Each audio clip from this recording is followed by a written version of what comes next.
भारत माता शिव शक्ति अवतार परमात्मा वाणी ओम पिताश्री शिव बाबा याद है।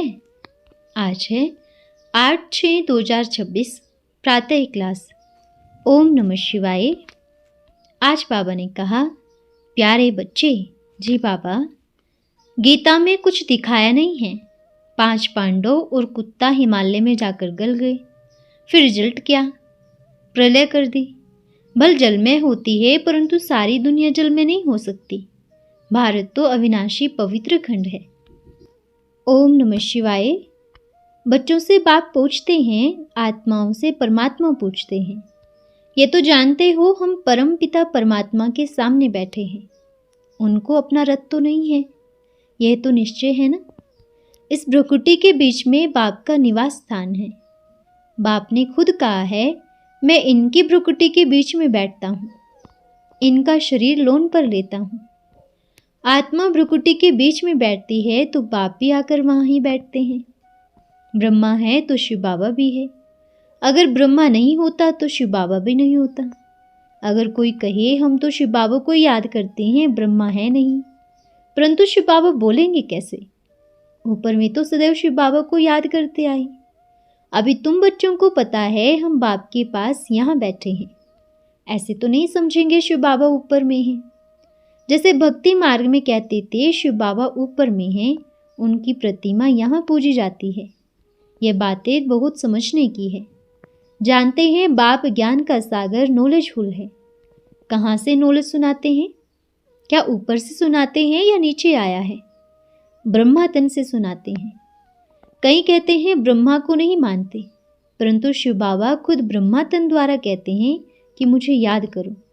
ये समझ की बात है ना। माया ऐसे पकड़ती है जो एकदम नाक में दम उड़ा देती है। नंबर 1 समझदार को भी नंबर 1 मूर्ख बना देती है।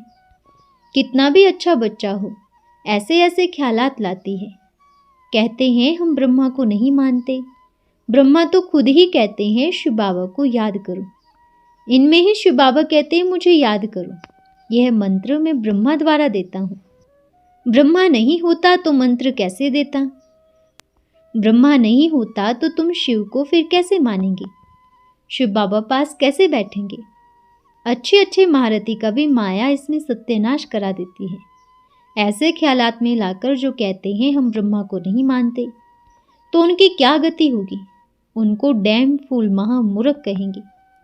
माया बड़ी जबरदस्त है, एकदम मुंह फिराकर पिछाड़ी कर देती है। अभी तुम्हारा कांध मुंह शिव बाबा ने सामने किया है, सम्मुख बैठे हो। फिर जो ऐसे समझते हैं ब्रह्मा तो कुछ नहीं, उनकी क्या गति होगी? दुर्गति को पा लेते हैं। कुछ भी ज्ञान नहीं। मनुष्य पुकारते हैं ओ गॉड फादर। ऊपर यह गॉड फादर सुनता है क्या? उनको कहते हैं ना लिबरेटर आओ, तो क्या वहां बैठे ही लिबरेट करेंगे? कल्प कल्प पुरुषोत्तम संगम युग पर ही बाप आते हैं। जिसमें आते हैं अगर उनको ही उड़ा दें तो क्या कहेंगे? नंबर 1 तमो प्रधान। निश्चय होते हुए माया फिराए देती है। इतना उसमें बल है जो एकदम वर्थ नोटे पैनी बना देती है, एकदम महामूर्ख बना देती है। ऐसे भी कोई ना कोई सेंटर्स पर हैं, इसलिए बाप कहते हैं खबरदार, होशियार। माया ऐसी है जो एकदम मुंह फिराकर उल्टा कर देगी। फिर उनका क्या हाल होगा? बिल्कुल अधम गति को पालेंगे। बल किसको सुनाते भी रहें सुनी हुई बातें, परंतु वह जैसे पंडित मिसल बन जाते। जैसे बाबा पंडित की कहानी बताते हैं ना, उसने कहा राम राम कहने से सागर पार हो जाएंगे। यह एक कहानी बनी हुई है।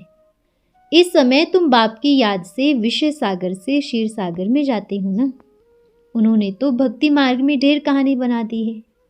पंडित औरों को कहता था, खुद बिल्कुल चटखाते में था। खुद विकारों में जाते रहना और दूसरों से कहना निर्विकारी बनो। उनका क्या असर होगा? पंडित भी ऐसा था। माई ने पंडित के कहने पर विश्वास रखी, राम राम कहते पार हो गई। एक दिन पंडित को निमंत्रण दिया, आप भी चलो हमारे घर भोजन के लिए। रास्ते में एक नदी मिली। पंडित बोला, बोट कहाँ? अरे आपने तो कहा था राम राम कहने से सागर पार हो जाएंगे, ये तो नदी ही है। तो उनको लज्जा आने लगी। तो यह एक दृष्टांत बनाया है। ऐसे भी कुछ ब्रह्मा के बच्चे हैं, खुद में निश्चय नहीं, दूसरों को सुनाते रहते हैं। इसलिए कहाँ कहाँ सुनाने वालों से सुनने वाले तीखे चले जाते हैं। अच्छे अच्छे बड़े बड़े महारथियों से भी वे तीखे चले जाते हैं। जो बहुतों की सेवा करते हैं वे जरूर प्यारे तो लगते हैं ना। पंडित झूठा निकल पड़ा तो उनको कोई प्यार करेंगे? फिर प्यार उन पर जाएगा जो प्रैक्टिकल में याद करते हैं। अच्छे अच्छे महारथियों को भी माया हप कर लेती है। बहुत हप हो गई। बाबा भी समझते हैं अभी तो कर्मातीत अवस्था नहीं है। जब तक लड़ाई तैयार न हो, एक तरफ लड़ाई होगी, दूसरी तरफ कर्मातीत अवस्था होगी, पूरा कनेक्शन है। फिर पढ़ाई पूरी हो जाती है, ट्रांसफ़र हो जाएंगे, पहले रुद्रमाला बनती है। ये बातें और कोई नहीं जानते। तुम समझते हो इस दुनिया को बदलना है, वह तो समझते हैं अर्जुन 40,000 वर्ष पड़े हैं। तुम समझते हो विनाश सामने खड़ा है, अभी तुम हो माइनॉरिटी, वह है मेजॉरिटी। तो तुम्हारा कौन मानेंगे? जब तुम्हारी वृद्धि हो जाएगी फिर तुम्हारे योग बल से बहुत पहुँच कर आएंगे। जितना तुम्हारे से कट निकलती जाएगी उतना ही बल भरता जाएगा। ऐसे नहीं बाबा जाने जाननहार है। यहाँ आकर सभी को देखते हैं, सभी की अवस्थाओं को जानते हैं। बाप बच्चों की अवस्था को नहीं जानेंगे? सब कुछ मालूम रहता है, इसमें अंतर्यामी की बात नहीं। अभी तो कर्मातीत अवस्था हो नहीं सकी। कड़ी कड़ी भूलें होना संभव है, महारथियों से भी होती है। अरे बातचीत चलन आदि सभी प्रसिद्ध हो जाते हैं। अभी तो दैवी चलन बनानी है। देवताएं सरगुण संपन्न है ना, अभी तुमको ऐसा बनना है। कहाँ वह असुर, कहाँ देवताएं, परंतु माया किसको भी छोड़ती नहीं, छुई मुई बना देती है, एकदम मार डालती है। 5 सीढ़ी है ना, देह अभिमान आने से ऊपर से एकदम नीचे गिरते हैं। गिरा और मरा। आजकल अपन को मारने के लिए कैसे कैसे उपाय लेते हैं। एकदम 20 मंजिल से कूदते हैं तो एकदम खत्म हो जाते हैं। ऐसे भी न हो फिर हॉस्पिटल में पड़े रहे जो दुख भोगे। 5 मंजिल से गिरे और न मरे तो कितना दुख भोगते रहे। यह है अपार दुखों की दुनिया, वहाँ है अपार सुख। तुम बच्चे समझते हो हम अभी रिटर्न होते हैं, दुख धाम से सुख धाम जाते हैं। अभी बाप जो सुखधाम का मालिक बनाते हैं उनको याद करना है। इन द्वारा बाप समझाते हैं। चित्र भी है ना, ब्रह्मा द्वारा राजयोग की स्थापना। तुम कहते हो बाबा हम आपसे अनेक बार स्वर्ग का वर्षा लेते आए हैं। बाप भी संगम पर आते ही हैं जबकि दुनिया को बदलना है। तो बाप कहते हैं मैं आया हूँ तुम बच्चों को दुख से छुड़ाकर सुख के पावन दुनिया में ले जाने। पावन दुनिया में तो मुट्ठी भर थोड़े रहते हैं। अब बुलाते हैं पतित पावन आओ, ये थोड़ी समझते हैं हम महाकाल को बुलाते हैं कि हमको इस छीछी दुनिया से घर ले चलो। जरूर बाबा आएगा। हम मरेंगे तब तो पीस होगी ना। शांति शांति करते रहते हैं, शांति तो है शांति धाम में, परंतु इस दुनिया में शांति कैसे हो जब तक कि इतने ढेर मनुष्य है। सतयुग में सुख शांति था, अभी कलयुग में अनेक धर्म हैं। वे जब खत्म हो, एक धर्म की स्थापना हो, तब तो सुख शांति हुए ना। हाहाकार के बाद फिर जय जयकार होती है। आगे चल देखना मौत की बाजार कितनी गर्म होती है, कैसे मरते हैं। बम से भी आग लगती है। 1-2 वर्ष चलकर देखो फिर तो बहुत कहेंगे बरोबर विनाश होगा। तुम जानते हो यह सृष्टि चक्र तो फिरना ही है, विनाश जरूर होना है। एक धर्म की स्थापना बाप कराते हैं, राजयोग भी सिखलाते हैं, बाकी सभी अनेक धर्म खल्लास हो जाएंगे।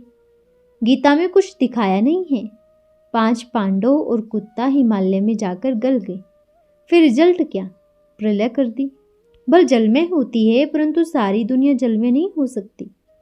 भारत तो अविनाशी पवित्र खंड है, उसमें भी आबू सबसे पवित्र तीर्थ स्थान है जहाँ बाप आकर सर्व की सद्गति करते हैं।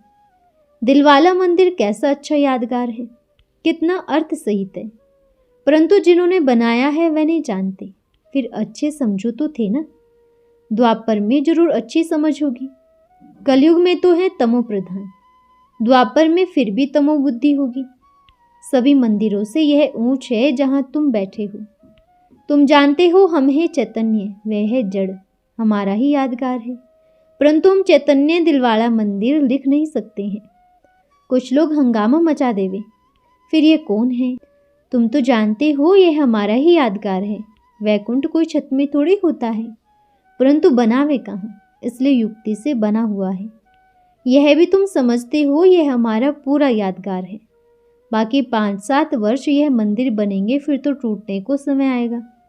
कोई कहाँ विनाश होगा, तो होलसेल से मौत होगा, सभी खल्लास हो जाएंगे।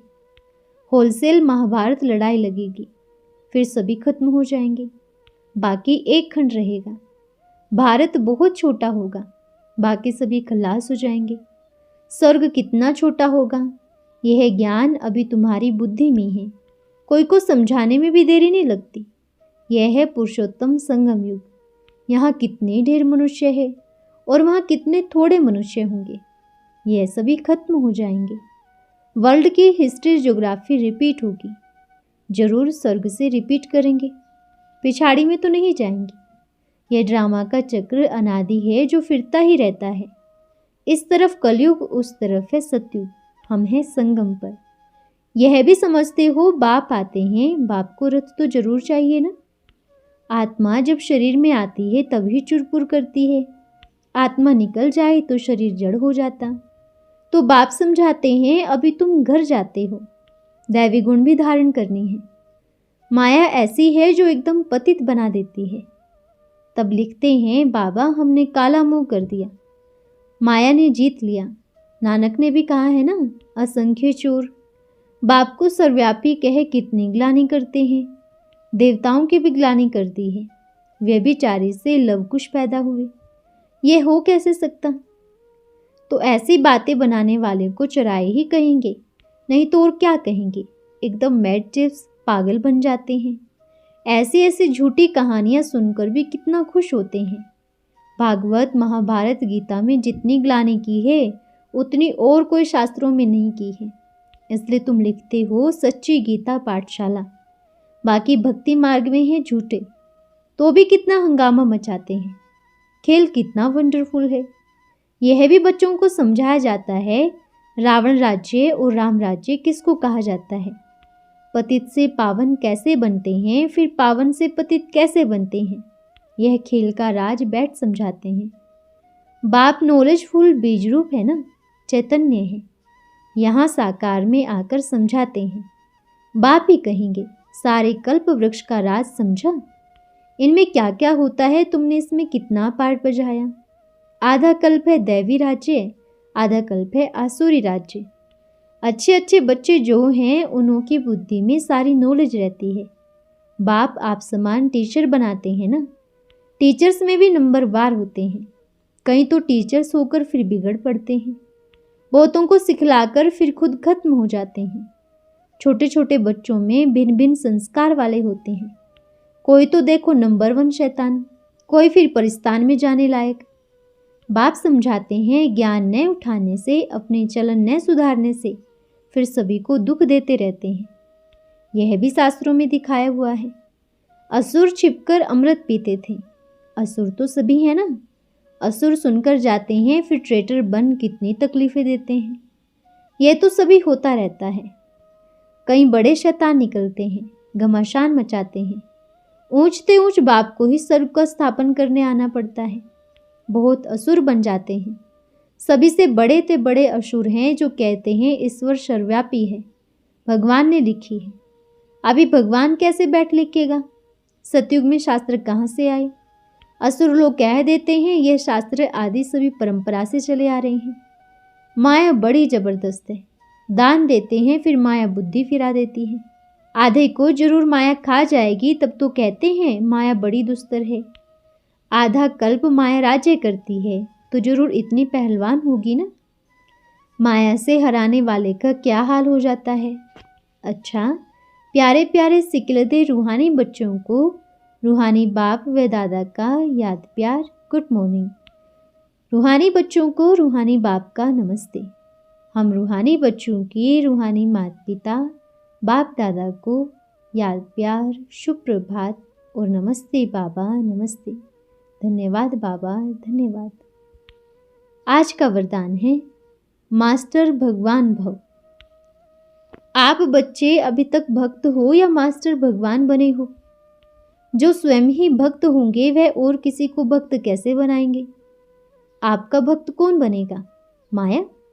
माया को अपना भक्त बनाया है? वशीकरण मंत्र याद है? वह स्वयं ही अभी तक वशीभूत हो। मनन शक्ति को बढ़ाओ। मनन शक्ति अर्थात अनेक टाइटल्स अर्थात स्वरूपों को स्मृति में रखना, अनेक गुणों के श्रृंगार को, अनेक प्रकार की खुशी के पॉइंट्स को बुद्धि में रखना, बाप के परिचय की पॉइंट्स को बुद्धि में रखना, रचना के विस्तार की पॉइंट्स स्मृति में रखना। मनन करते चलो तो मगन अवस्था भी सहज हो जाएगी और परवश के बजाय सहजी मायाजीत बन जाएंगे। तो माया को वश करने का वशीकरण मंत्र है मनन शक्ति। सदा इसको साथ रखो तो माया भी नमस्कार करेगी और संगम का पहला भक्त आपकी माया बनेगी। अच्छा, ओम नमः शिवाय।